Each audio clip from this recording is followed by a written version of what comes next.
22장. 예루살렘 주민이 여호람의 막내 아들 아하시야에게 왕위를 계승하게 하였으니 이는 전에 아라비아 사람들과 함께 와서 진을 치던 부대가 그의 모든 형들을 죽였습니다. 그러므로 유다 왕 여호람의 아들 아하시야가 왕이 되었더라. 아하시야가 왕이 될 때 나이가 42세라. 예루살렘에서 1년 동안 다스리니라. 그의 어머니의 이름은 아달랴요 오므리의 손녀더라. 아하시야도 아합의 집 길로 행하였으니 이는 그의 어머니가 꾀어 악을 행하게 하였습니다. 그의 아버지가 죽은 후에 그가 패망하게 하는 아합의 집의 가르침을 따라 여호와 보시기에 아합의 집같이 악을 행하였더라. 아하시야가 아합의 집의 가르침을 따라 이스라엘 왕 아합의 아들 요람과 함께 길앗 라모스로 가서 아람 왕 하사엘과 더불어 싸우더니 아람 사람들이 요람을 상하게 한지라. 요람이 아람 왕 하사엘과 싸울 때에 라마에서 맞아 상한 것을 치료하려 하여 이스라엘로 돌아왔더라.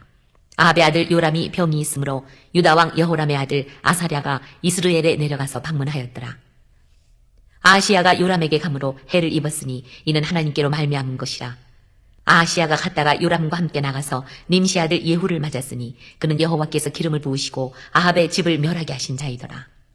예후로 하여금 아합의 집을 심판하게 하실 때에 유다 방백들과 아하시야의 형제들의 아들들 곧 아하시야를 섬기는 자들을 만나서 죽였고 아하시야는 사마리아에 숨었더니 예후가 찾음에 무리가 그를 예후에게로 잡아가서 죽이고 이르기를 그는 전심으로 여호와를 구하던 여호사밧의 아들이라 하고 장사하였더라. 이에 아하시야의 집이 약하여 왕위를 힘으로 지키지 못하게 되니라.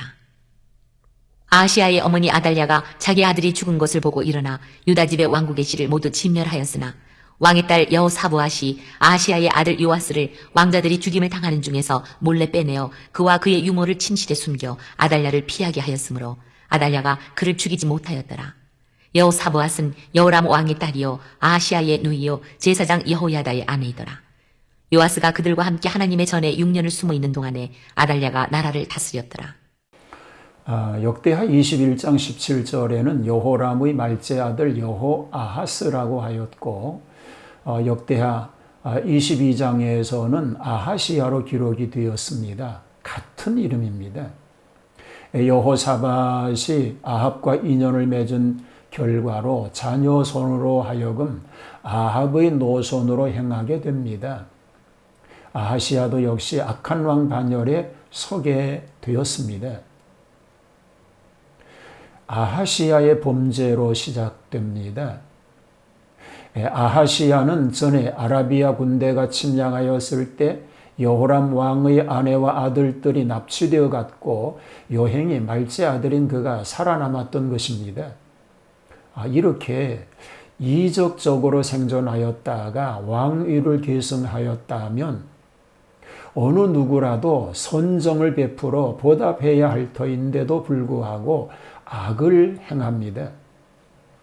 그 동기는 그의 모친의 이름이 아달랴인데 이스라엘의 악한 왕의 대표격인 아합의 딸입니다.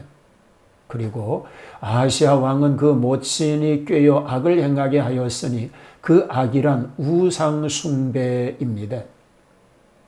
하나님 앞에 영적으로 가장 악한 일이 하나님을 공경하지 않고 반대로 우상을 섬기게 하는 죄입니다. 선한 일을 모후의 권고로 시행했다면 효자도 되고 선군도 되었을 터인데 악한 어머니의 나쁜 꾀임을 따른 것은 어미에게 결국 불효가 되고 국민에게는 악한 왕이 된 것입니다. 아하시야의 죽음입니다. 아하시야가 아합의 아들 요람과 함께 길앗 라모스로 가서 아람 왕 하사엘과 더불어 싸웁니다. 이 길앗 라못은 일찍이 아합과 여호사밧이 공동 출전하였다가 실패한 곳입니다.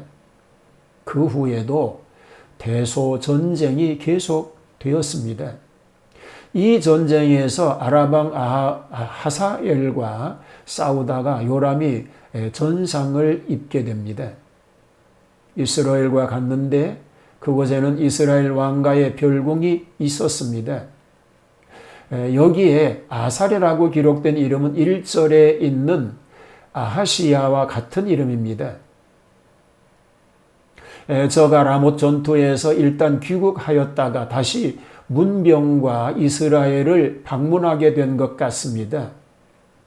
이때에 아합의 집을 심판하시기 위한 계획을 세운 하나님께서 아합의 부하 군대장 예후를 일으켜서 아합의 집을 심판하는 중인데 아하시아도 같이 피해를 입게 됩니다.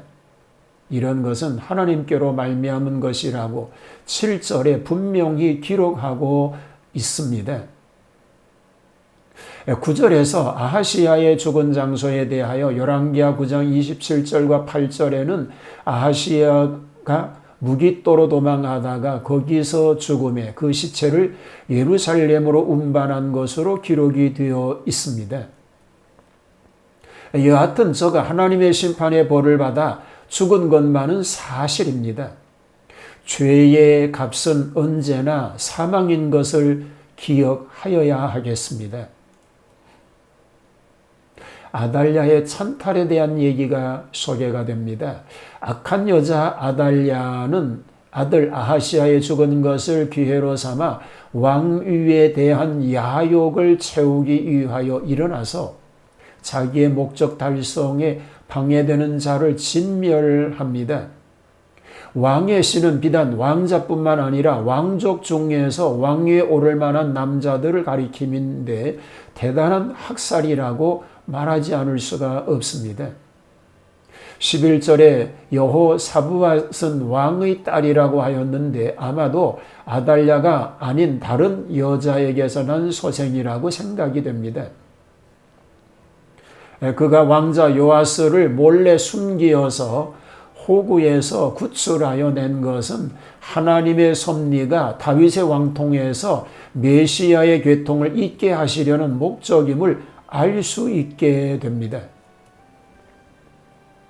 아달랴는 비록 일시적으로 왕위를 탈취하였으나 비합리적 수단으로 되었으므로 정식 왕통에서는 제외가 되고 말았습니다.